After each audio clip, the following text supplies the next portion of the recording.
Yo, yo, yo, gentlemen, football season is here. And I don't know about you, but I am very, very, very excited. I'm ready to see what this season has to offer. And not just in real life, but also here in fantasy. And this year, I wanted to do something a little different. I wanted to bring you the 2013 power rankings for the South Florida Fantasy Football League in this video. I'm going to try and do this all in one take because, frankly, I don't have the time, the skill, or the patience to deal with this whole video editing thing. So, in an effort to go ahead and make this video as short as possible, let's go ahead and get this thing popping. Here are your rankings for this year, your power rankings. Coming in at number 16, we have Mr. Lenroy Jr. Watts, manager of Team Church Boy. Junior is bringing up the rear in this league by default. Basically, he's a rookie. He does have some fantasy football experience, just not a South Florida fantasy. He likes long walks and talks on the beach. I'm not sure how I know that, but I decided to go ahead and put that on his profile. And he also claims to be a Broncos fan like myself. Both of these remain to be seen. I'm not sure if he really is or not, but that's what he tells me. Next on our list in power rankings, we have number 15. Coming in at number 15 is Mr. Christopher Butts, known to some as Big Brother Shock. Chris took over for a manager about 2 years ago, and so far he's had a pretty rough start. 6-7 in his first year, 4-9 last year. I play with Chris in another league, so I know it's only a matter of time before he gains his footing. Over here, I know coming from a 12-team league over into a 16-team league, there's a bit of an adjustment there that needs to be made, and so far he hasn't figured it out. But give him some time. I'm sure they'll come. Number 14 on our list for power rankings, Mr. Sedarian Coley. Now, if you think this guy is going to stay this low in these rankings, think again. This guy's a fantasy player, the true definition of a fantasy football player. In fact, he's the defending champ of League 2. My South Florida Fantasy League 2, he's the defending champ. And his success over there is what earned him an invite over here into this league. Just 1 year so far, 7-6 record, which is respectable in his first season. And I fully expect this guy to improve on that. He plays fantasy the way it should be played, which is to the end. No matter what his record is, he's there.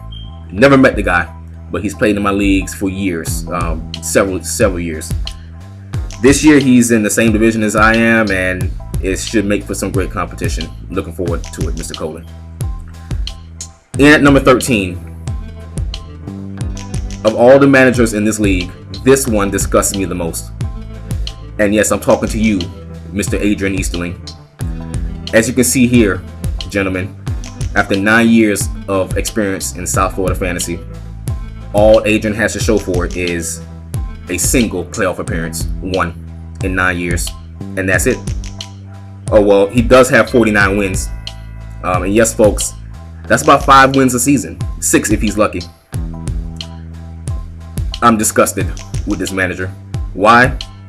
Because some time ago, this manager used to participate in conference calls about his fantasy football skills, and in the process used to downgrade degrade another manager who ironically is ranked above him. Used to talk about this man and his lack of fantasy football skills all day long, all night long. But yet this guy is here sitting at number 13 in our rankings. His team name is Start from the Bottom, when it should be Stays at the Bottom, because that's where you're going to find Adrian when you click on my league. That's usually where he is. You need to do better, sir, and I need you to go ahead and step it up. In fact, it's only because of your perseverance. See what I did there? It's only because of your perseverance why you even receive an invite to my league yearly, because all you do in this league is take up space, and I need you to go ahead and correct that as soon as possible. I digress. Moving on to number 12 in our rankings, Mr. Shannon White. This rank is a little surprising to me because, again, this guy here knows fantasy football. He's had plenty of success, I should say. Plenty of success over in the South Florida Football League, League 2. and that's why he's here. He's also had a lot of success in his own league, which I've played in over the past 4 years. He knows what he's doing. Pretty good fantasy football player. For whatever reason, it has not translated over here yet. But in 3 years, he does have as many playoff appearances as Adrian does. And he also has won a division. So, again, it's just going to take some time for this guy to gain his footing. One funny note about Shannon, you'll notice that Shannon puts his players on the bench and keeps them there to game time. I think I understand that strategy. I think I do. But what I do know is it hasn't worked so far over here. So I just hope that one day that Thursday night football game doesn't catch him off guard. Moving on to number 11. When I get to this guy in our rankings for number 11, it forces me to acknowledge that my ranking system, just like any other ranking system in sports, is imperfect and subjective. Number 11 is Delvin Williams, Mr. Delvin Williams. When I look at what this guy has done so far in his 2 years, I feel like in my heart he should be ranked a little higher. But based on where I have my weights set up in my ranking system, this is where he is for now. And I say for now because there's no indication that this guy is going anywhere else but up in these rankings. In 2 years, 17 wins, a division title, a playoff appearance, 65% win percentage. And yes, folks, you guessed it. He's accomplished more than Adrian in 7 fewer years. If you're in this guy's division, I hope you come ready to play because he's going to be ready. Number 10. I know Rod Smith, one of my favorite all-time Broncos, is going to have something to say about the nickname that I give to this guy. But number 10 is Mr. Carey Stanley, or as I like to call him, the consummate professional. Again, another guy who just plays fantasy the way it should be played. One of my favorite fantasy players. I find myself rooting for this guy each year. He's won a division. He earned a 3rd place finish back in 2010. His record, I don't think, is an indication of his skill set. He's a pretty good player. In fact, his sub 500 record could be blamed on the fact that, for whatever reason, he drafted Lee Evans like 6 years in a row. Let it go, Carey. Let it go. It's about that time. In fact, I don't even think Lee Evans is in the league anymore. Thank God. Number 9. My big brother, Vaughn Wilson.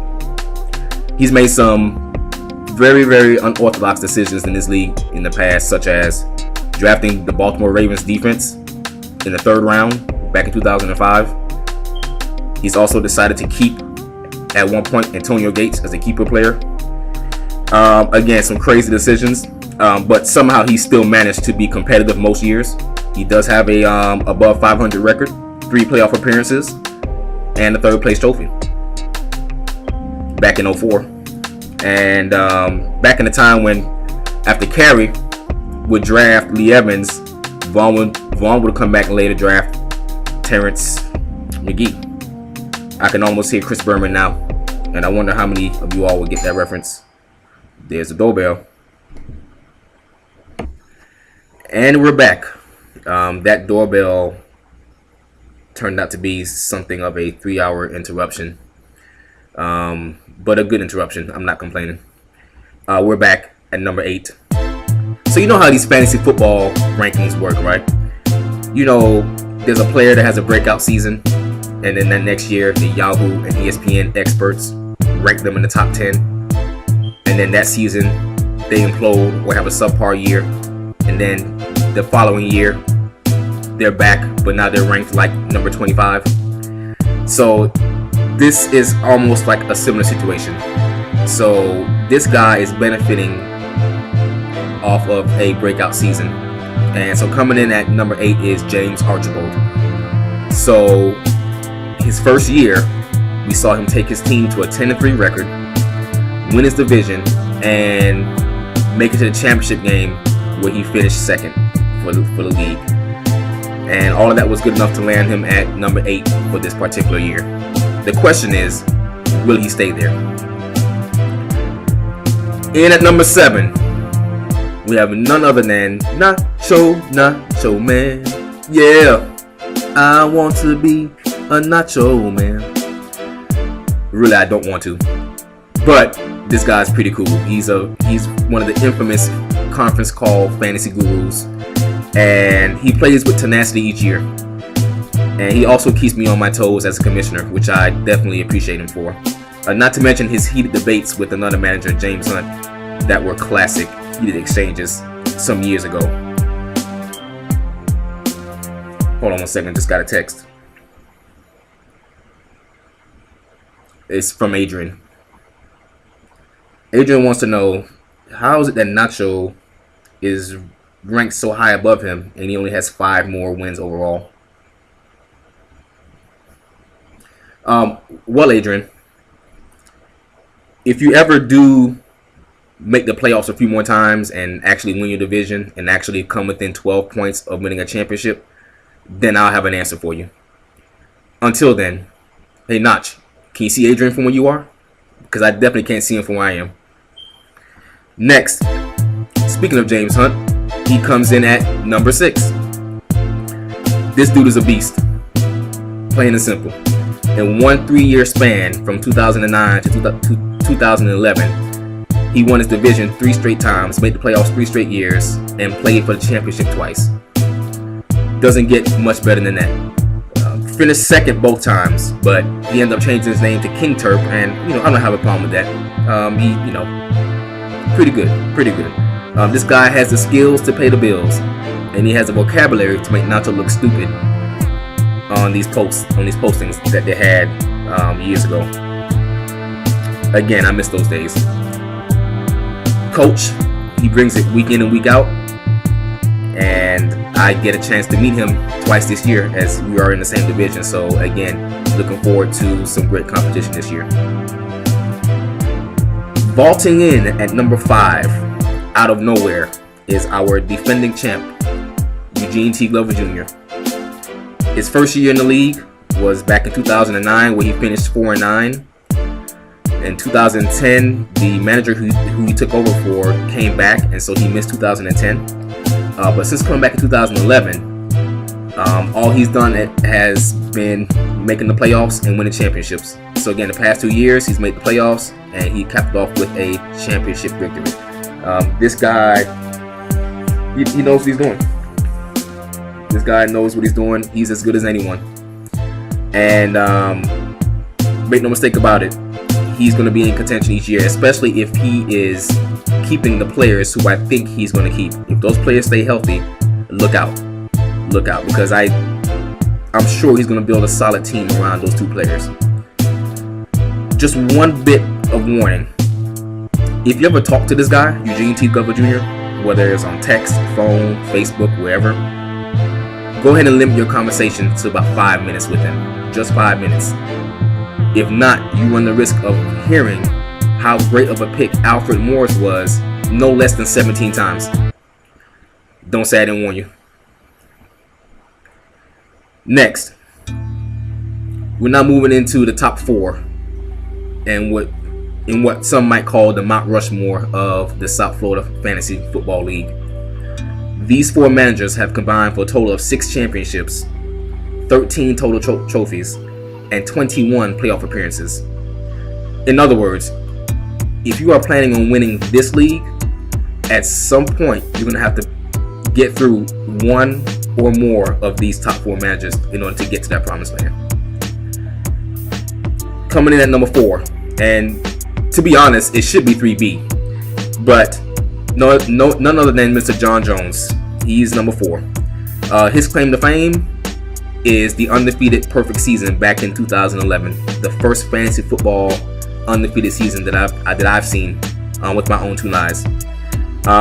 Only one other manager has made the playoffs more than he has. He has a crazy win percentage, and the fact is he's in contention every year for the most part. This dude is a baller, plain and simple.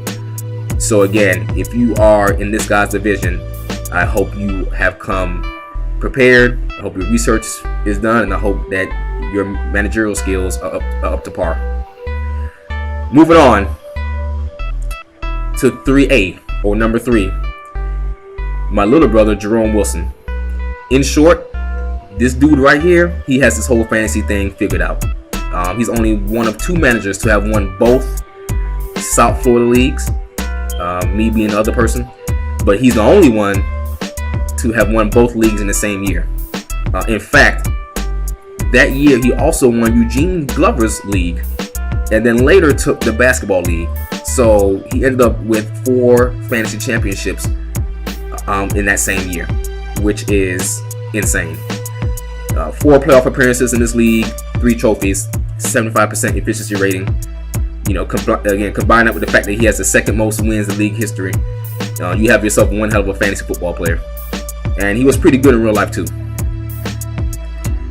Number 2 is your commissioner. Don't like talking about myself too much, so I try to make this short and painless. So I do have a championship. Should have 2, but Mike Vrabel caught 2 touchdown passes against the Jets in championship week to beat me. Yes, Mike Vrabel, the linebacker, who Yahoo put on the eventual championships team. I digress, but I'll never live that down. But I'm still stuck with 1. And but even with that, I have the most wins in league history. I'm tied for the most trophies in league history, and I've made it to 8 straight playoff appearances out of 9 years. In short, I think you can probably call me Peyton Manning, and here's why. I believe I'm the best regular season fantasy player that this league has seen so far. But when it comes to the playoffs, I have made some of the worst and most boneheaded decisions ever. Again, you know, 8 appearances, 4 trophies is not bad, but it should be a lot better. And so I just hope to turn this around in the future, so that, again, it can be more indicative of how good of a player I really am. Which brings me now to number 1. I've seen some great fantasy players, and I've seen some very fortunate fantasy players. And then there's Joey Barnes, who was a little bit of both. Now, let me tell you what I mean. I'm not sure how else you can explain someone winning 3 straight championships with an overall record of 59-59. Over in another league that we play, Joey won a championship after scoring the 3rd fewest points in the entire league. Again, one of the very best and one of the very most fortunate players that I've seen. Over here, he's won his championship with the 10th, but has the 10th highest win percentage. He's number 10 in win percentage at 500. How is this possible? Once again, combination of being very good and very fortunate. But here's what you can't take from our number 1 ranked person. He wins when it counts.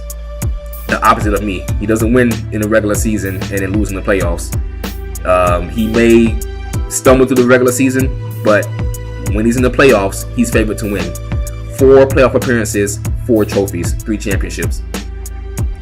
There's not much more I can say about that. He is the number 1 ranked player in this league. Again, if he's in, he's looking to finish, and he does, and so that's why no one can take away this ranking. The only 3-peat fantasy champion that I've ever seen. And so my only solace against Mr. Joey Barnes is being able to look him in the face and tell him that he sucks in League 2. But then he can tell me how much I suck in the other league we play in. So it evens out. Anyway, good job, Joe. And good luck defending your number 1 rank again. Gentlemen, it's been real. I hope I've done a decent job bringing you all the rankings this year. Next year, I'll think of something else or make a better video. Who knows? Gentlemen, good luck to your fantasy teams, your real life teams, and let's get ready to rumble. Peace.